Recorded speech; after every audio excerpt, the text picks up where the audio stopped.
Hey, it's Kyle Meredith, and welcome to another edition of Kyle Meredith with an audio interview series presented by WFPK, Independent Louisville, and Consequence of Sound. My guest today is Tim Darcy of the band Ott. They've just released their newest record, Room Inside the World. I got to hear about how this is a bigger sound for them, how they wanted to make a studio record instead of a live sounding record like their past few releases. We also got to talk about the political undertones and overtones, especially in a song like Disgraced in America. It's Kyle Meredith with Tim Darcy of the band Ott. Hey, Kyle. I really love these sounds in Room Inside the World. It's a great record. Thank you. I've always sort of had, an odd respect for the third record. I feel like, the second record, you've got to prove yourself. You've got to prove to everyone that you can do it again. But the third record, for a lot of bands, that's when you get to stretch out and start being what you're going to be. I don't know if you consider it anything like that, or if it's come to you like that. Yeah, I mean, I think that's the narrative that's laid out for sure, and I think I agree that for us it has come true.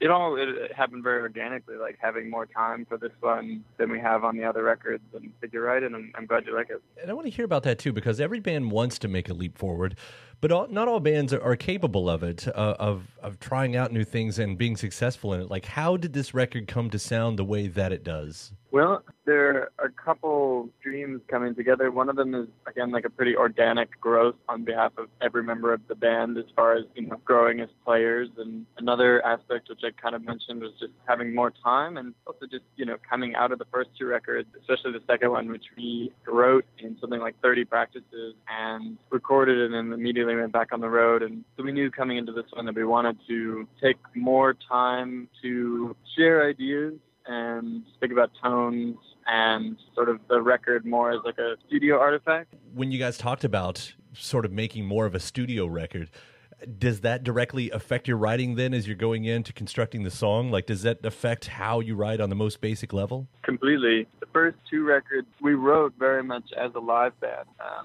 Especially the first album, we were just like kids in Montreal, like playing a show like every couple of weeks, and we would practice like on the weekends and like play one new song every show or something like that. And the writing process also for us is quite unique in that we write everything with all four people in the room, and that generally, especially for the first two records, means that the songs come out of these sort of long jams, and I'll kind of be ad-libbing vocals, and then the only things that, we would do after the fact would be like, I would go away and do lyrics, but for the most part, like what you hear on the first two records, like very much like what was happening in the room. And then on this record, we were still all in a room together, but there was a lot more like adventurous thinking as far as the types of songs that we would write.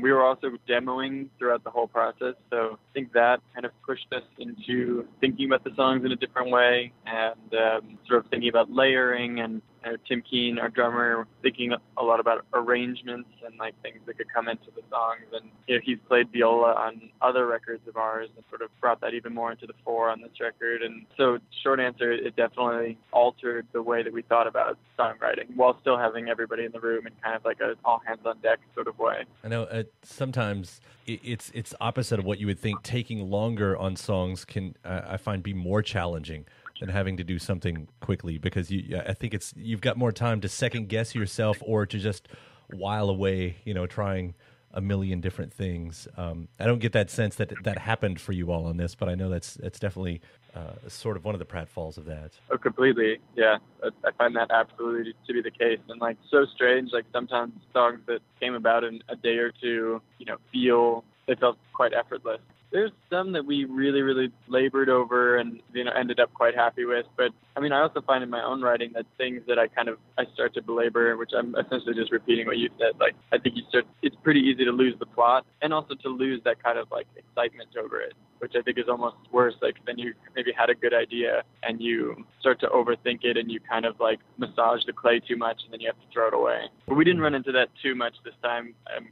We had more time, but we didn't have that much time. We had 5 months to write and record, which, was significantly, was much longer than any other record. But, more than any other day, we tracked in 3 days. So compared to that, having a month in the studio felt amazing.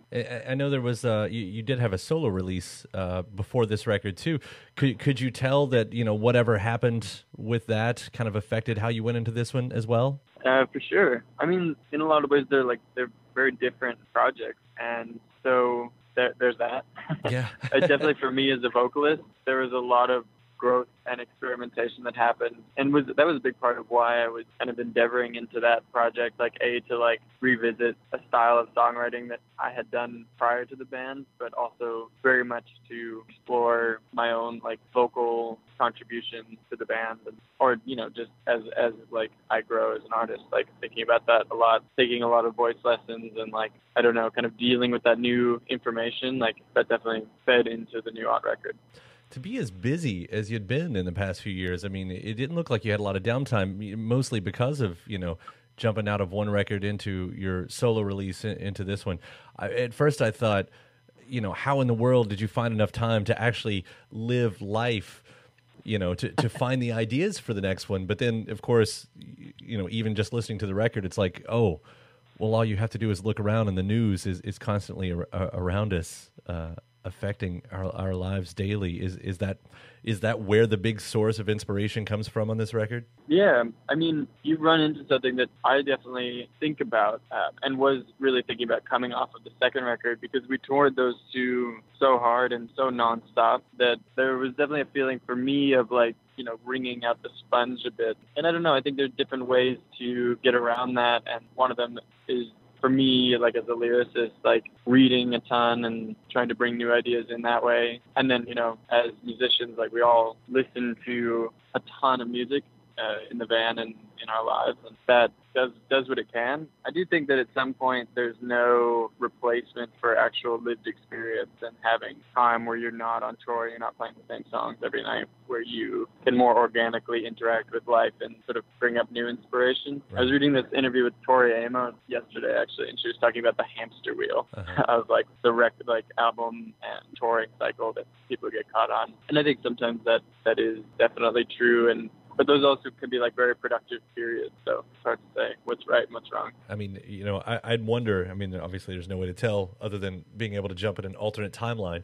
But, for a lot of artists, they could have easily at another time have written the relationship record or whatever that is, this time around. But so many of them that come through, of course, are, sociologically minded, politically minded in some ways. And, before I'd even heard a lot of the songs on this new record, when it first came out, I looked down, and of course, with that song "Disgraced in America," I thought I didn't even have to see the word "disgraced" in. It's like if you put the word America in any song right now in 2018, it instantly becomes political in some sort,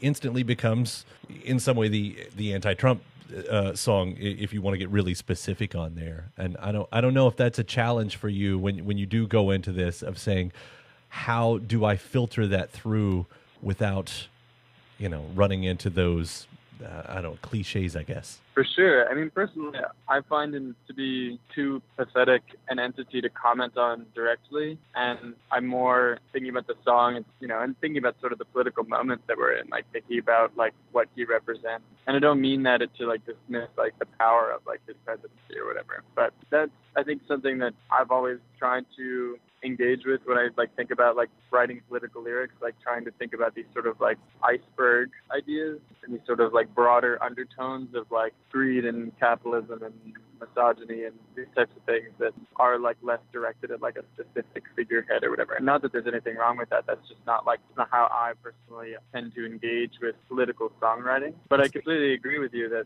to write, just have the word America it's always a loaded idea. I mean, it's like in the sense that there's like this American exceptionalism, and like to comment on America is to comment on the sort of like tendrils of American colonialism and American exceptionalism, and like it is so far-reaching, and I don't know. In that way, it's good fodder or like important fodder for commentary. Because in the end, it's really not about politics, right? It's about caring about people and respect for human life, for any life. Right, which I guess should be politics, right? Like that's funny, like how we think of this as divorced ideas. Right. Instead of what should be the political ideal is to serve the people, the relevant people involved, or all humanity ideally, instead of this sort of divide between, I don't know, ideas about like caring for people and like ideology. Even the fact that you would say something like that is, it's striking that those ideas aren't perfectly coinciding with one another. I want to quickly bring up another song too. Probably one of my favorites off the record is Desire, which is it's an attractive word, desire, and much like America, in a very different sense, it's a very loaded word. There are a lot of songs called Desire, sort of run up against like more and more. How was it working with the choir? 70-piece choir, is that right? Yeah, something like that. It's a pretty interesting group. They're based in Toronto, and they're sort of like an amateur choir. So, a lot of them are amazing singers, but it is like a drop-in thing, and they'll just post to their listserv, and like anybody who can come will come. And there were two like coordinators, and they came up with the arrangement and sort of broke people up into groups. But yeah, it was very cool to witness, and I think it like perfectly complemented the song what they came up with. I love it. I love listening to it, and Tim, I love listening to the whole record. I know I'm throwing out the compliments here, but really, Room Inside a World is pretty fantastic. To see what you all have accomplished is pretty fantastic. Thank you. That means a lot. It was a pleasure talking to you. Enjoy North Dakota. All right, thanks. All right, take care. Bye. All right, have a good one. You too. Bye. Thanks so much to Tim Darcy of the band Odd for giving me a call. The brand new release, Room Inside the World, is out now. Don't forget to subscribe to Consequence of Sound's YouTube channel to keep up with your favorite artists and interviews, and head over to WFPK.org. That's where I do a show every Monday through Thursday from noon to 3 Eastern. I'm Kyle Meredith, and I'll see you next time.